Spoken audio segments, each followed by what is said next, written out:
Right, let's take it straight to the capital where all the action is. Let's take it straight to the Chief Economic Advisor's press conference. Blueprint, which gives an insight into the state of the economy, and it sets the stage for the union budget, which follows a day after.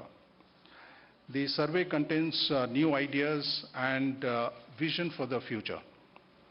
I welcome the Chief Economic Advisor, Dr. K.V. Subramanian, Sri Sanjeev Sanyal, Principal Economic Advisor, Srimati Susmita Dasgupta, Senior Economic Advisor, Srimati A. Srija, Advisor, Sri Rajiv Mishra, Advisor, Sri Arun Kumar Jha, Advisor, Sri Arun Kumar, Advisor, and Srimati Rajeshri Rai, Advisor.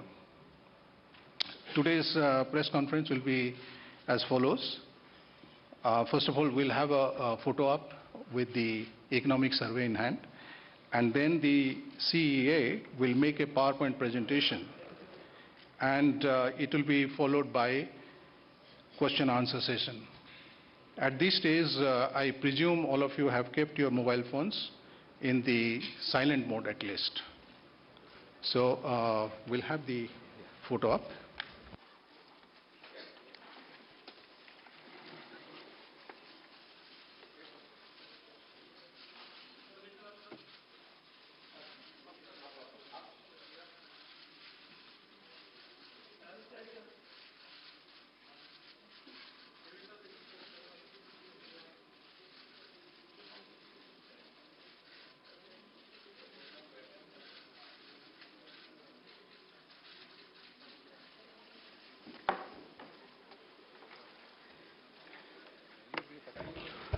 May I now request the CEA to make his presentation.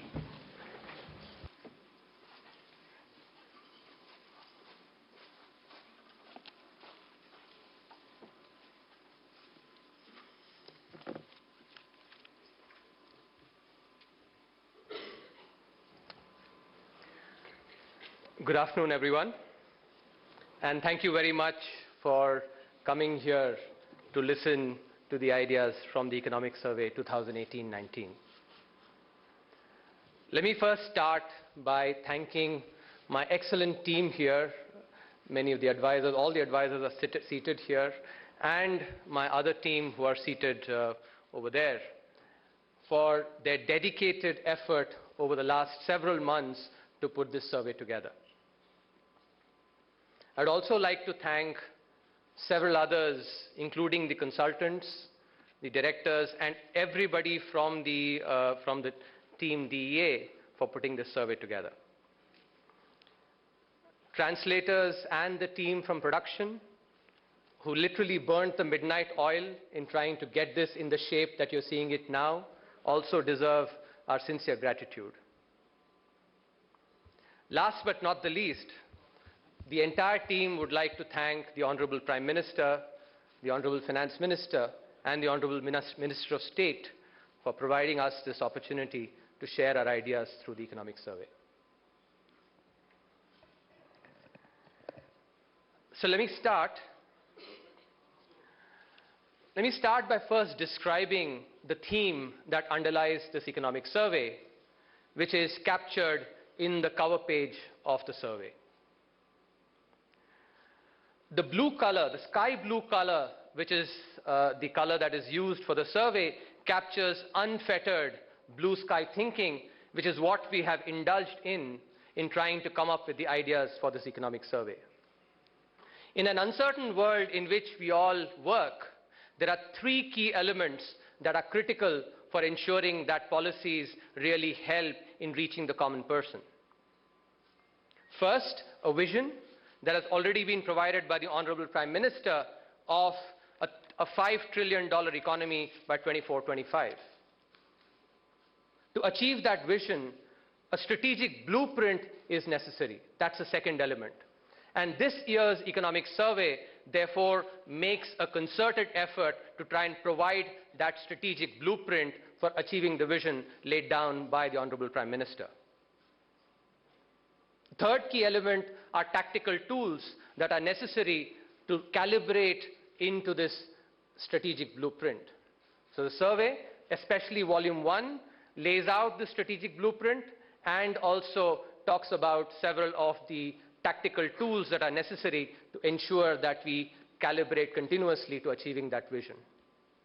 So the theme of the survey is captured by this vision, and that's why the central gear here is hashtag economy at 5 trillion. That's the vision that I just described, said by the Honorable Prime Minister. The survey talks about the blueprint for achieving this vision, and the key theme here is shifting gears through a virtuous cycle. As I'll just quickly describe, we have been growing at a good rate, but we now need to be shifting gears to grow at 8% continuously in a sustained manner. And that is what this strategic blueprint is about. This blueprint we intend to achieve by setting the economy on a virtuous cycle, with investment as the key driver of that virtuous cycle. The tactics that we're going to be focusing on, which several chapters in the Volume 1 of the survey describe, are behavioral economics. As I will quickly describe, this is a key departure from traditional economic thinking. We're talking about legal reforms that are required to ensure that the ease of contracts is enhanced. We're going to talk about data as a public good, how that can enhance the ease of living of people, and how MSMEs can be unshackled to create jobs and productivity in the economy. So that's what this cover captures with the theme being shifting gears.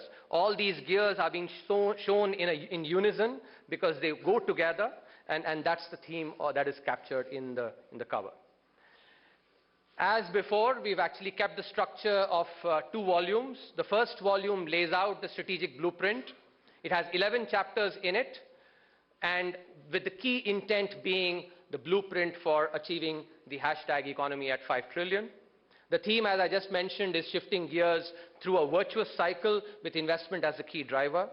The tactics are behavioral economics, nourishing MSMEs, data as public good, legal reforms, and policy consistency. Volume 2 has been, in the way in which it has been presented in earlier years, with the first chapter providing the overview of the state of the economy. It will provide a ready reckoner for the existing status and the policies that have been employed in major sectors, and is supported by relevant data and tables. There are a couple of important additions that we've made to the presentation of the economic survey. And in this, we've been inspired by Gandhiji's talisman. Gandhiji said that think about that weakest person and how your policy can make a difference to his or her life. Therefore, we've tried to present the survey in a manner that can actually be accessed by the common person. And therefore, apart from the abstract that every chapter carries, there is also a chapter at a glance that the readers can look at to ensure that they get the gist of the chapter. There are videos that have been created, short 2-minute videos, to ensure that these supplement the abstract and the chapter at a glance. Those videos capture the key idea behind each chapter. The videos are available both in English and in Hindi to ensure that a large section of people can access the ideas behind the economic survey. So let me just quickly start by describing what we've accomplished in the last 5 years. As we've spoken many times, India has been a bright spot in the world economy, growing at a rate that is actually higher than all the other major economies in the world. Over the last 5 years, the key achievements have been in creating pathways for trickle-down. We've ensured that we've grown with macroeconomic stability, which is not only have we registered high growth rates, but we've done that with low inflation and also a fiscal deficit that has been following the glide path as laid down by the FRBM Act. And also a fiscal deficit that has been following the glide path as laid down by the FRBM Act. We've invested in infrastructure through village electrification, through national highways, and through the UDAN scheme. Cooperative federalism has really been furthered over the last 5 years through the state share increasing to 42%. and the GST Council, which is a brilliant example of this cooperative federalism. And finally, I think what is an important departure from the past, the framework for corporate exits has been created through the IBC, the Insolvency and the Bankruptcy Code. So these have been important structural reforms that have been enacted over the last 5 years. Therefore, the economy is now poised for takeoff, and that is what the first chapter in the survey is about, trying to provide that strategic blueprint for that takeoff that can happen.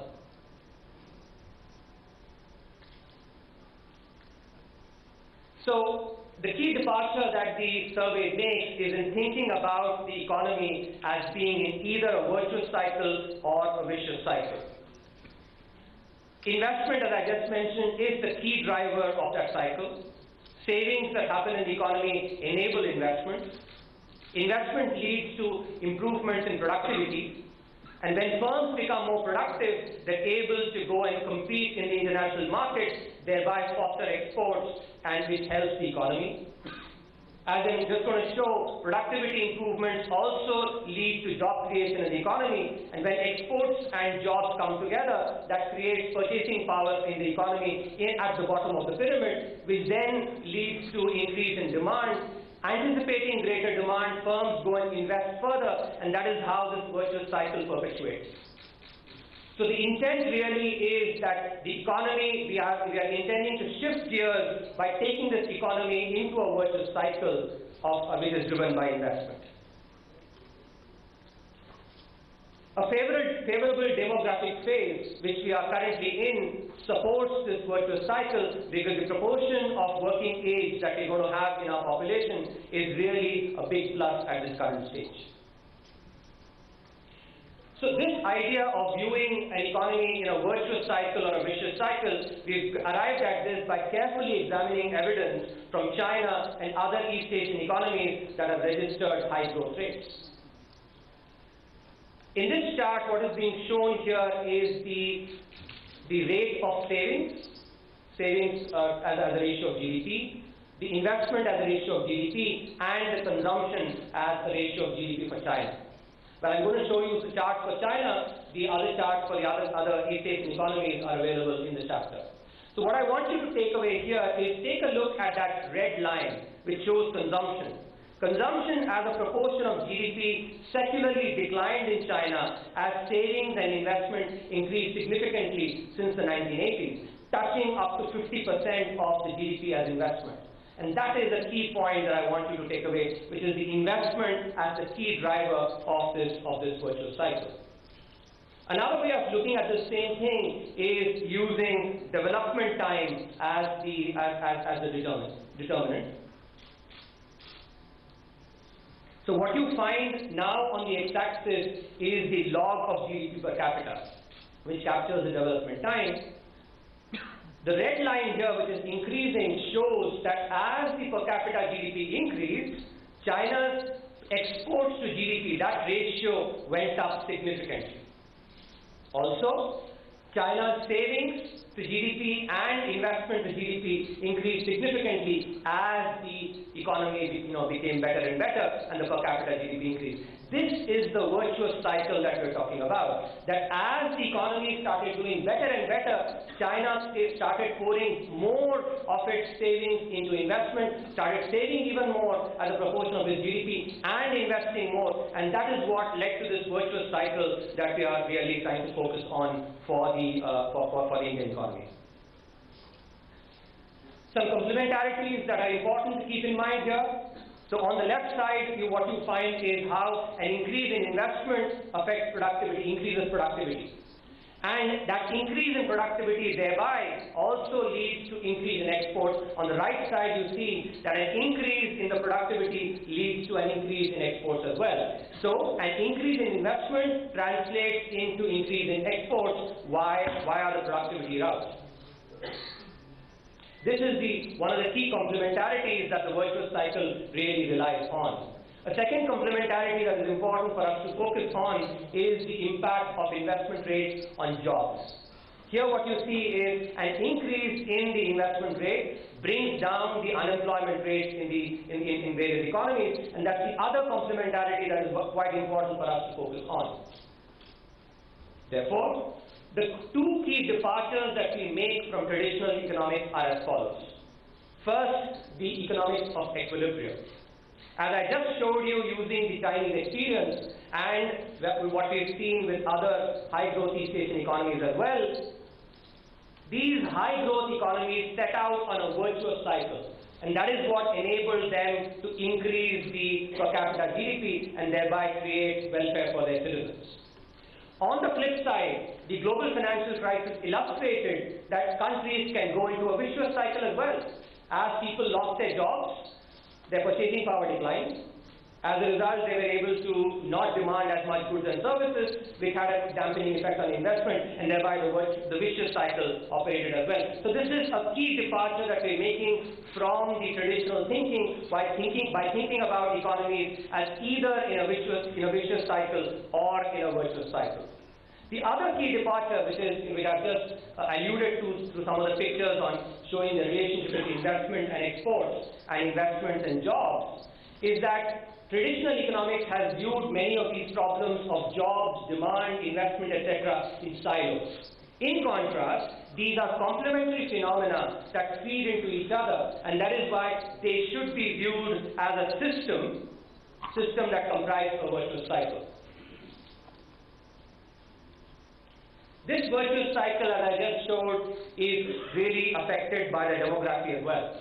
On the left side, what you see is, in the top panel, the way the increase happened in China, the proportion of the working age population, the proportion of population that was in the working age. And what that led to is being shown in the chart below, which is the savings. So as people started working more, the proportion increased, savings increased in China, which is what then enables China to invest more, and thereby the other effects that I've just spoken about. This is also being seen in other East Asian economies, the four of the economies that have been shown on the right side here, where as well the proportion of working age population increased, and thereby that led to increased savings in the economy.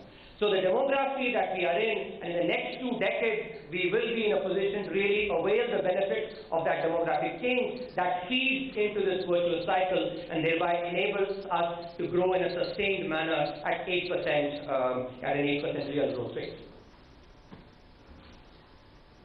One of the other key departures that we're making, classical economics thinks about humans as robots, optimizing robots that always do the right thing. But all of us in our daily lives, we actually can relate that we are humans with our idiosyncrasies. A branch of economics has really worked in this area called behavioral economics. 2 years back, the Nobel Prize in Economics was given to Professor Richard Taylor for his seminal work in this area, treating humans as humans and thereby thinking about policies for them. I had the good fortune of learning behavioral economics from him at the University of Chicago, and therefore the second chapter in volume 1 of the survey tries to create an ambitious agenda for social change by relying on some of the principles of behavioral economics. What we've done is we've tried to learn from a couple of important changes that have already happened in India over the last 5 years, which is the Swachh Bharat Abhiyan and the Beti Bachao, Beti Padhao. So these are some charts that illustrate the change that happened. On your left, you see the coverage of individual household laterals, 2015-16 and 2018-19. Green shows greater coverage. I think, as they say, a picture is worth 1,000 words. That picture clearly shows the increase in coverage from 2015-16 versus 2018-19. On your right, if you take a look, you look at the verified open defecation-free villages. Again, 2015-16 versus 2018-19, with green showing greater coverage, red showing less coverage. Even over here, it's palpable that the improvement has happened in ODF as a result of the Swachh Bharat Abhiyan. Some of us may think whether this is indeed something that can be sustained. The best way to go and look at that is the impact on health outcomes, because sanitation should eventually matter for health outcomes. So this chart shows what happened with a key health outcome, which is the diarrhea cases for children under 5 years. On your left, what you see is the chart for those districts where the coverage for individual household latrine was very low as of 2015. And so, as a result of the Swachh Bharat Abhiyan, this coverage increased significantly in these districts. On your right are those districts where the coverage was already high, and therefore the potential for impact through the Swachh Bharat mission was less. Again, this picture is very clear that the decrease in the cases of malaria among children of age below 5 years has been significant in those districts where the IHHL coverage was low as of 2015. That shows that the impact on sanitation has indeed translated into an impact on health outcomes as well. It is not just seen in diarrhea, it's also seen in cases of malaria for children under 5 years, which is the one on your left bottom. Cases of stillbirths, which are these are children born without life, and the children who are born underweight. All these 4 outcomes have translated, have showed positive impact because of the Swachh Bharat mission.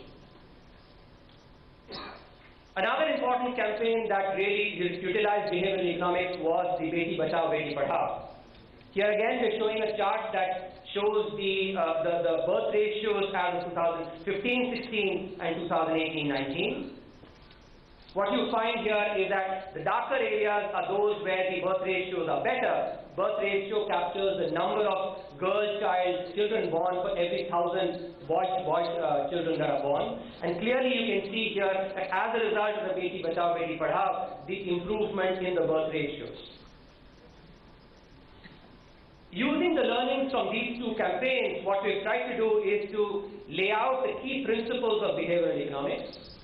There are 7 principles. Because of the paucity of time, I'm not going to go into the details, but these principles have then been employed for thinking about transformational behavioral change in the country. I would just want to pick up one example, which is using the Gandhiji's 150th Jayanti, 150th birthday, the message of be the change that you wish to see in the world. This was the key message that Gandhiji gave to the world. And in particular, these were captured through the 7 sins that Gandhiji asked us all to actually try and stay away from, which is politics without principle, wealth without work, pleasure without conscience, knowledge without character, commerce without morality, science without humanity, and worship without sacrifice.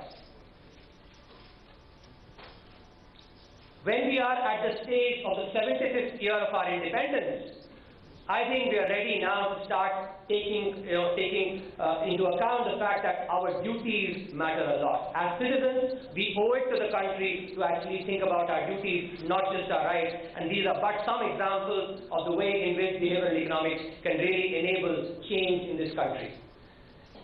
Just to sort of show some of the ideas that can be really worked upon, we can go from Beti Bachao, Beti Padhao to Badlav, which is basically an anagram for Beti Aapki Dhan Lakshmi or Vijay Lakshmi.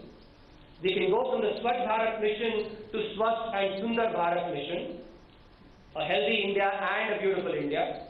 We can go from the Give It Up LPG subsidy, which really brought in for the first time thinking about giving up a subsidy for the benefit of those who deserve it more, to thinking about all subsidies. When we consume a subsidy, are we depriving someone else who's more deserving of that subsidy? And here again, behavioral economics can really help in bringing about that change, from going from possible tax evasion to tax compliance. And these are all steps that will really help in taking us to that vision of economy at 5 trillion. Another important aspect that is really critical if we have to achieve that vision of economy at 5 trillion, which the strategic blueprint talks about, is nourishing our firms, our MSMEs, to grow better. Some research that we've done for the survey, and I'm going to illustrate through this chart. The bars in saffron that you see here correspond to firms that have less than 99 employees. So these are small firms. The purple bars, on the other hand, correspond to those firms that have more than 99 employees. In the Indian context, we can think about them as large firms, but in the international context, these are really not large firms. A firm that employs 100 plus employees is really not that large. Typically, in the international context, you think about firms that employ a few thousand of employees as a large firm. But because of the way in which the manufacturing is in India, we're taking this cut. What I want you to take away from this slide is look at the proportion of small firms in the number of firms, the same proportion for employment, and then for the value added. What is really noteworthy here is that the small firms, these are firms with less than 99 employees, occupy 84.3% of all firms by number, which means these are the firms that dominate the landscape in organized manufacturing. But when you look at their relative contribution to employment and to value added, to employment, the contribution is only 23%, approximately 23%, despite, remember, these firms accounting for close to 85% by number. And the contribution to value added is only 11.6%. This is an important aspect that we really need to be taking into account when we think about the vision of economy at 5 trillion, because economies of scale is something that really enables firms to become more productive and thereby also create jobs. This piece of evidence also tries to actually bring to light that sometimes the perception that small firms are job creators may need a careful rethink, and that is what this data is really trying to show. So what we show in this chapter is that firms that grow over time and become large, that's what is being shown in the purple bars there. By number, they account for only 16%, but they are significant contributors to employment, 77% in employment, and even more to value added, which is about 88%. That's the point that we need to take into account, the fact that economies of scale that large firms can exploit enables them to create employment and also add value. And that is something that we really need to be focusing on. So firms that actually grow up and become large, their number is low, but they're contributing a lot more to employment and value added on a per capita basis. In contrast, firms that remain small, despite having aged over time, they are contributing much less to employment and to value added, even though they dominate the landscape. This is something that we really need to be focusing on. Why is this the case? We try and dig into that as well. One of the key constraints that we get here is let me also talk about how this compares with the cross-sectional evidence. What is being shown here is, on the x-axis, the age of the firm. And we're showing this for 3 countries, India, United States, and Mexico. The blue line is for India. That dotted line is for the United States. Dotted red line and the dotted purple one is for Mexico. What is really noteworthy here is that a typical firm in the United States, when you compare the number of employees that it has when the firm is young, which is less than 5 years, and you compare the average firm that is 40 years old, the firm in the United States creates 7 times as much employment as it did when it was young. In India, on the other hand, these firms are only creating 40% more jobs. So a firm that is 40 years old is creating only 40% more jobs than it created when it was young. This is the crux of the problem that we're trying to identify. The fact that these firms are growing, they're basically aging, but they're not creating enough employment. Even Mexico, firms there create double the number of jobs, while in our country it's only 40% as firms age. Why is this the case? Labor reforms are one of those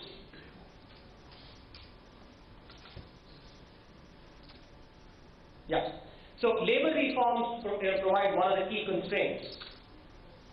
And in order to try and provide that evidence, what we've done is we've looked at the labor reform that Rajasthan undertook in 2014 and comparing that with some of the other states. So on your left, what you see is the number of factories with more than 100 employees. So these are the large firms that I just showed in Rajasthan, and compare that with the rest of India. Again, it is very, very clear that the number of firms, the cumulative growth rate of firms, with more than 100 employees increased significantly from 3.6% to 9.3% after the reform. But this change was not as large in the rest of India. So the labour reform that Rajasthan undertook has really created, larger firms with more than 100 employees. It's not just in the number of firms, even the number of workers and the the number of workers and the total output per factory has also increased. So labour reforms have really enabled in creating more labour and capital in the state. So this is one key aspect that we must be focusing on. The chapter goes on to think about some of the policy nudges that we should be focusing on. First, we have to really double down on incentivizing infant firms rather than small firms. The idea is very simple. All of us have, I'm sure, seen when we had our kids learning a bicycle. We provided that kid a support wheel so that the kid did not fall. But suppose we told the child that you can always drive the cycle with those support wheels, the child would never learn to drive a bicycle on her own. So good parenting is about really taking those support wheels out and telling them, initially keeping them when the child is learning to bicycle, but then take them out so that the child is able to bicycle on her own independently. That is the way in which we have to actually let the MSMEs unshackle them and grow them, enable them to grow and create jobs and productivity in the economy. So this can be done by having a sunset clause for all the size-based incentives that we have with the necessary grandfathering so that the firms get the time and the opportunity to sort of shape up to be able to adapt into this change. Focus on infant firms in the more employment-intensive sectors like construction, tourism, etc., and focus on service sectors with high spillovers. Tourism is one good example. A few more ideas, which is one of the key things that we are now witnessing is data. The power of data, which is really become important in the current scenario. So one of the chapters that we have in this volume 1 is data of the people, by the people, for the people, thinking about data as a public good. Just imagine, let me paint out two scenarios to you. On your left, think about someone, a lady who is in a remote village, who can access on her smartphone the nearby hospitals. Not only the hospital, but she can also access what is the quality rating of this hospital. Now imagine if someone in that village becomes sick and has to be rushed in an emergency. This piece of information can really be life-saving to that woman and people in the village itself. On the right, think about an application, an app, where a farmer who possibly wants a loan uses that app to request the amount of the loan, specifies the term for that loan, how long, what should be the maturity, and also gives his permission to the bank to utilize the data to screen and decide on whether the loan should be given or not. All this is done through the app. The farmer does not need to run from pillar to post at all. The banks use fintech to basically screen the loan. And once the loan is approved, the bank just credits the loan amount directly into the bank account of the farmer. This can all happen without the farmer ever having to step out of his home, just using his phone. And that is the potential that data as a public good really provides. This is because the marginal cost of data has really gone down, while the marginal benefits have gone up significantly. And that's why data can be visualized as a public good. Governments today need to be investing, therefore, in creating data as a public good in exactly the same way as governments create roads, ports, etc. as public goods. Same way governments need to be investing in data as a public good to enhance the welfare of people. A final chapter that I'm going to focus on is something that is really important for achieving that vision of the 5 trillion economy, which is about the legal infrastructure. An important fact that we all must take note of is that among 190-odd countries in the World Bank rankings on ease of doing business, India ranks 163rd, or in the bottom 15% when we talk about the ease of contractual enforcement.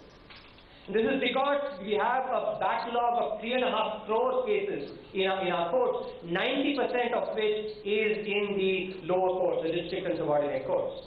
So this chapter looks at this particular problem, and the key point this chapter makes is that this problem is not as insurmountable. I repeat, not as insurmountable as it seems. And we've just done some simple analysis to show that a 100% clearance rate in the district and subordinate courts can be achieved by recruiting about 2,200 odd judges, which is well within sanction capacity.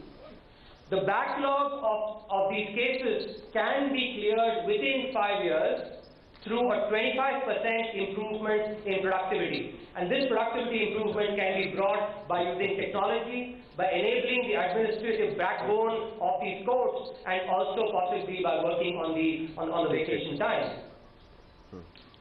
In a similar manner, the analysis shows that for high courts, 100% clearance rate can be achieved by recruiting 90-odd additional judges, which is also within sanction capacity.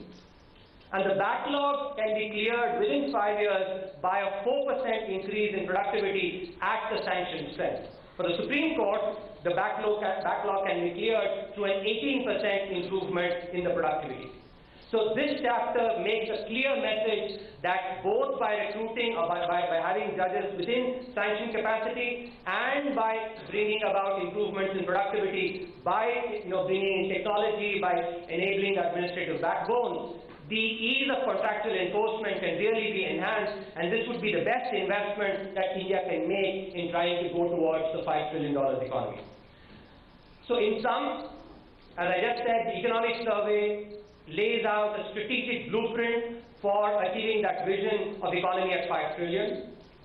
The key theme is about shifting gears. We've grown well, but we need to shift gears. We need to shift into top gear at 8% plus sustained growth, and we can do that by pursuing a virtuous cycle with investment as a key driver. In coming up with this model for development in India, the survey makes a significant departure, and which I just described. Another key departure is thinking about, humans as humans when we think about policy for them, and that's where behavioral economics really helps in creating policies. Unshackling MSMEs to grow and thereby create jobs and exports for the economy. Creating data as a public good to enhance the ease of living of people, and clearing the legal logjam, which can possibly be the best investment for achieving that vision of economy at 5 trillion.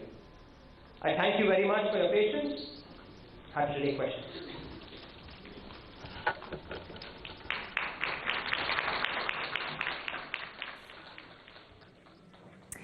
Well, that is the Chief Economic Advisor, K.V. Subramaniam, presenting the Economic Survey for 2018-19, highlighting some of the big ideas that the survey puts out. Remember, the survey has become a repository of ideas that the government may want to consider. The last one was the important one that the survey talks about, and that is clearing the legal logjam. He believes it's not an insurmountable problem. It can be addressed by both recruiting of more judges within the sanctioned limit, as well as by enhancing productivity using technology, and that is required to achieve that ambition of becoming a $5 trillion economy by 2024. Some of the other issues, of course, that the Economic Survey has talked about, and that is the focus on SMEs, the infant SMEs as opposed to the small firms, unshackling them. That is one of the big suggestions that the Economic Survey has also made. And of course, the big thrust on investment.